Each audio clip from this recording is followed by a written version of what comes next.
The old man paid no attention to them, and did not pay any attention to anything except steering.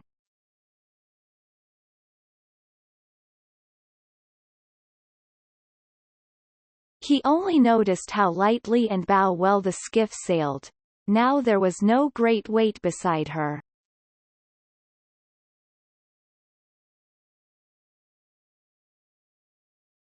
She's good, he thought. She is sound and not harmed in any way except for the tiller. That is easily replaced.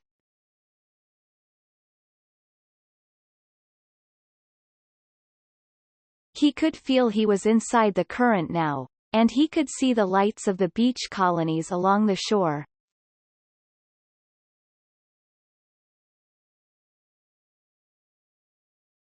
He knew where he was now, and it was nothing to get home.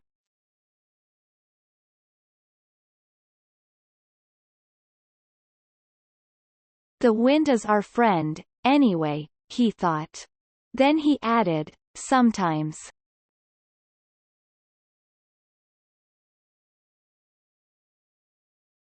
And the great sea with our friends and our enemies. And bed, he thought.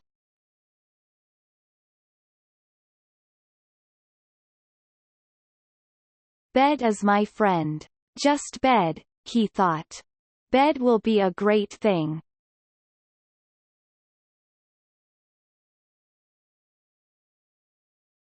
It is easy, when you are beaten, he thought. I never knew how easy it was. And what beat you, he thought.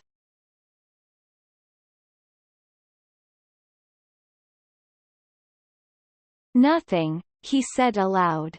I went out too far.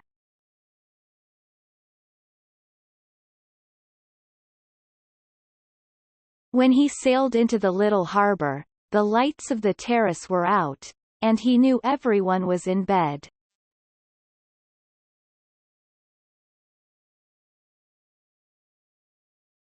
The breeze had risen steadily, and was blowing strongly now.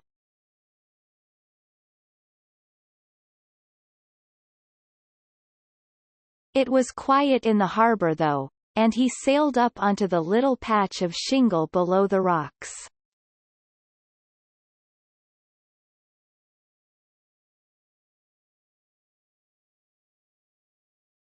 There was no one to help him, so he pulled the boat up as far as he could. Then he stepped out, and made her fast to a rock.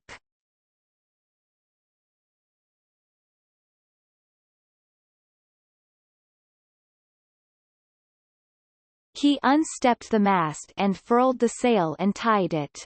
Then he shouldered the mast and started to climb.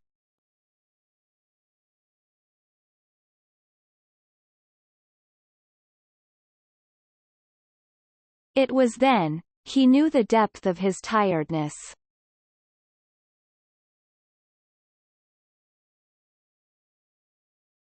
He stopped for a moment, and looked back, and saw in the reflection, from the street light the great tail of the fish, standing up well behind the skiff's stern.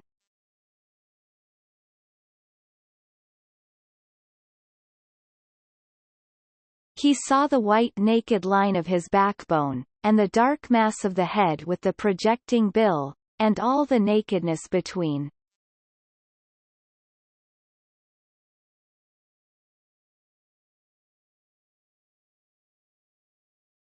He started to climb again, and at the top he fell, and lay for some time with the mast across his shoulder.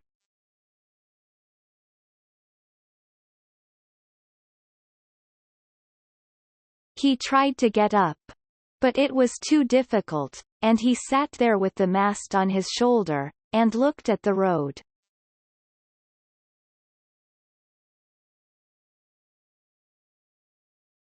A cat passed on the far side going about its business, and the old man watched it. Then he just watched the road.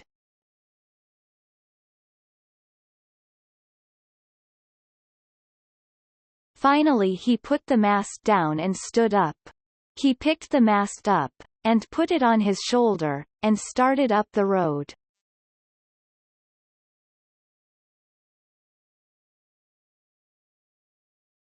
He had to sit down 5 times before he reached his shack.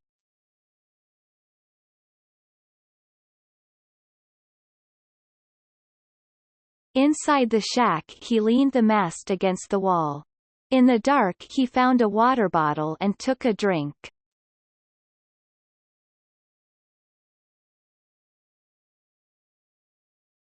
Then he lay down on the bed.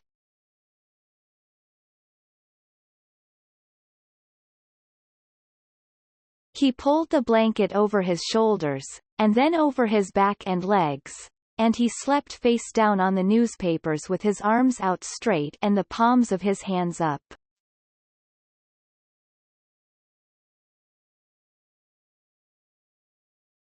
He was asleep when the boy looked in the door in the morning.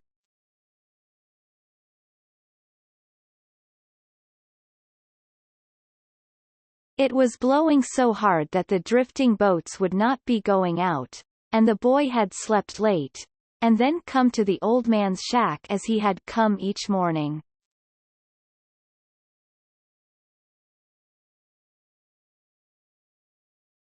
The boy saw that the old man was breathing, and then he saw the old man's hands, and he started to cry.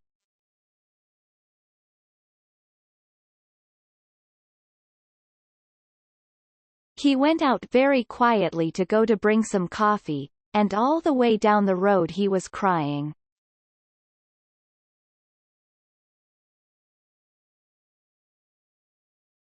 Many fishermen were around the skiff, looking at what was lashed beside it, and one was in the water, his trousers rolled up, measuring the skeleton with a length of line.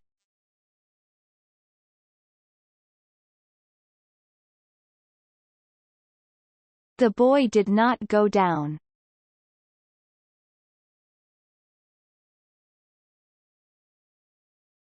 He had been there before, and one of the fishermen was looking after the skiff for him.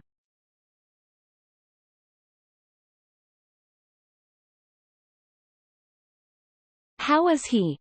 one of the fishermen shouted.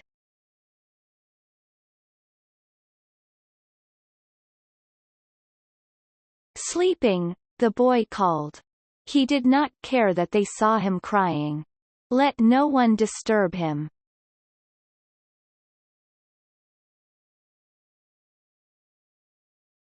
He was 18 feet from nose to tail. The fisherman who was measuring him called.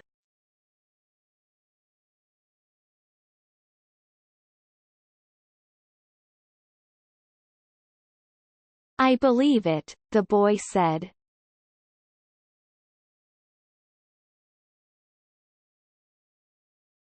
He went into the terrace, and asked for a can of coffee.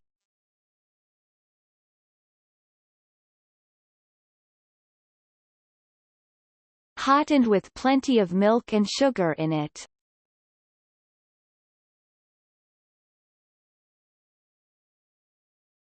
"Anything more?"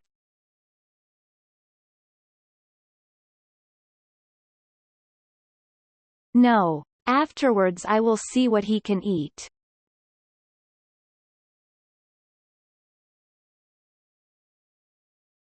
"What a fish it was," the proprietor said. "There has never been such a fish. Those were 2 fine fish, you took yesterday too."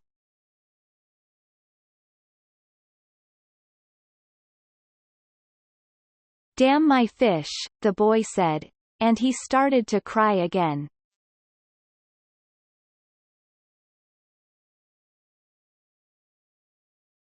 "Do you want a drink of any kind?"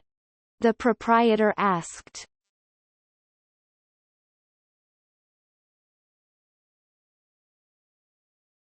"No," the boy said. "Tell them not to bother Santiago. I'll be back."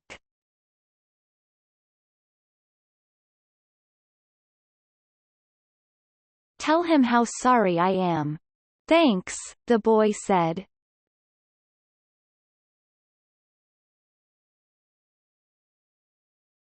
The boy carried the hot can of coffee up to the old man's shack, and sat by him until he woke.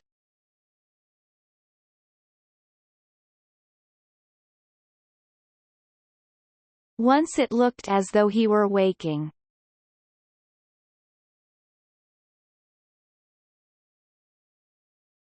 But he had gone back into heavy sleep, and the boy had gone across the road to borrow some wood to heat the coffee.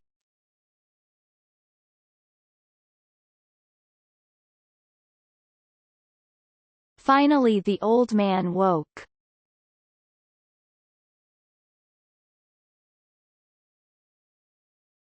"Don't sit up," the boy said. "Drink this."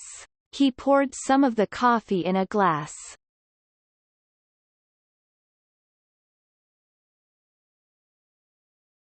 The old man took it and drank it.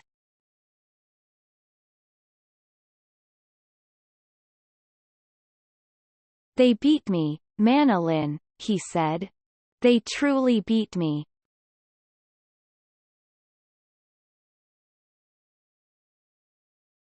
"He didn't beat you. Not the fish."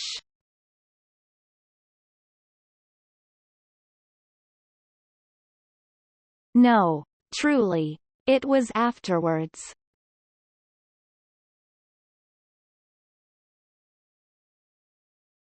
"Pedrico is looking after the skiff and the gear. What do you want done with the head?"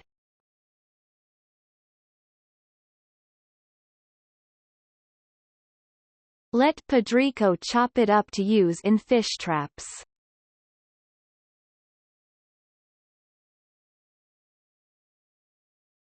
"And the spear? You keep it if you want it."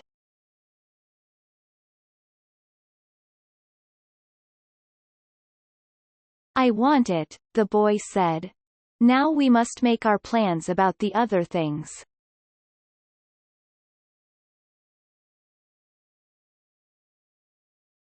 "Did they search for me?"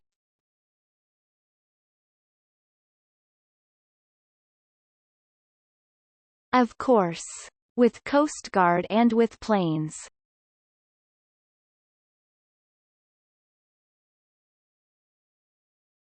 "The ocean is very big, and a skiff is small, and hard to see," the old man said.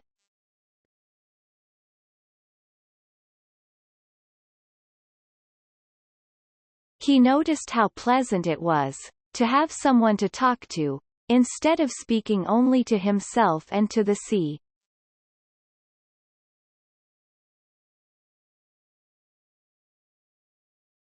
"I missed you," he said.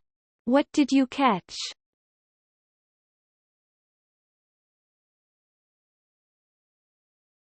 "One the first day, one the second and two the third."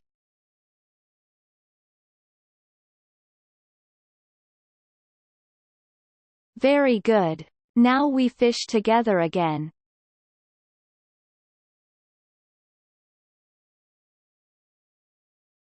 "No, I am not lucky. I am not lucky anymore."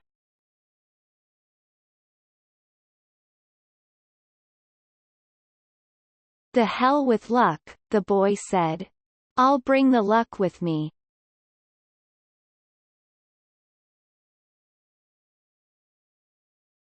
"What will your family say?"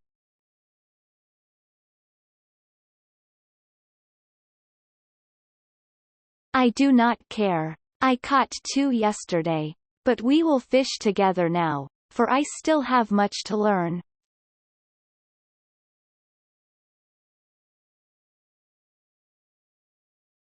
"We must get a good killing lance, and always have it on board."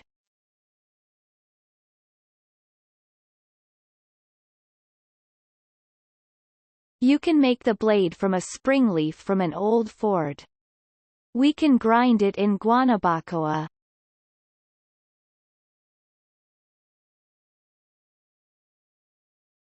"It should be sharp, and not tempered, so it will break." "My knife broke."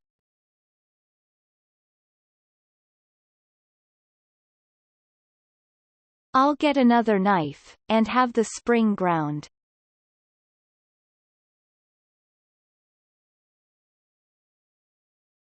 "How many days of heavy brisa have we?"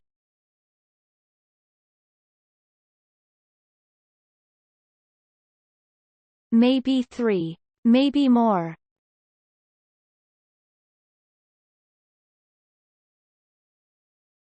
I will have everything in order, the boy said. You get your hands well, old man.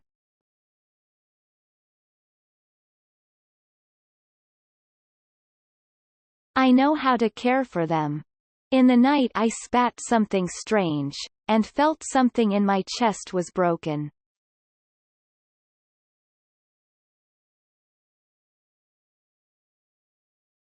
Get that well too, the boy said. Lie down, old man, and I will bring you your clean shirt. And something to eat.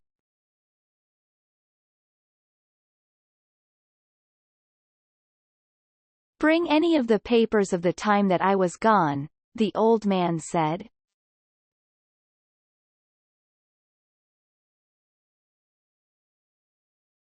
You must get well fast, for there is much that I can learn, and you can teach me everything. How much did you suffer?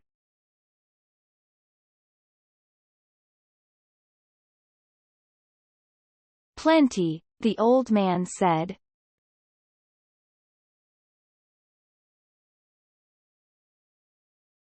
I'll bring the food and the papers, the boy said. Rest well, old man. I will bring stuff from the drugstore for your hands.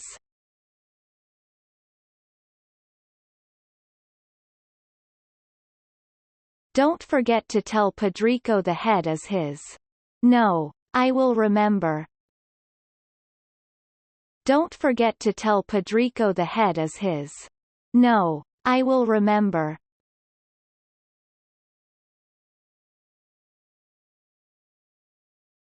As the boy went out the door, and down the worn Coral Rock road, he was crying again.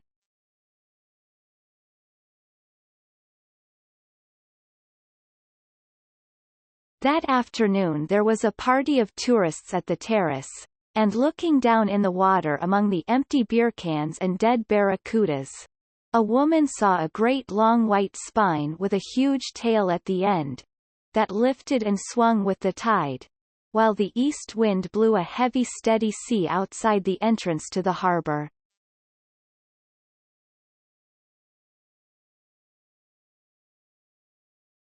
What's that? She asked a waiter, and pointed to the long backbone of the great fish. That was now just garbage waiting to go out with the tide.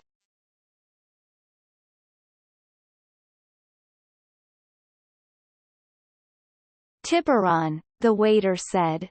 Shark. He was meaning to explain what had happened.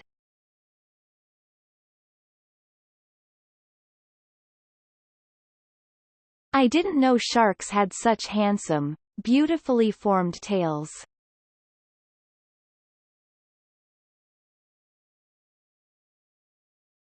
I didn't either, her male companion said.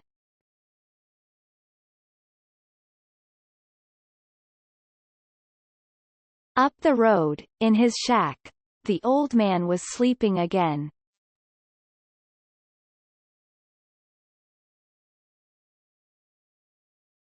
He was still sleeping on his face, and the boy was sitting by him watching him.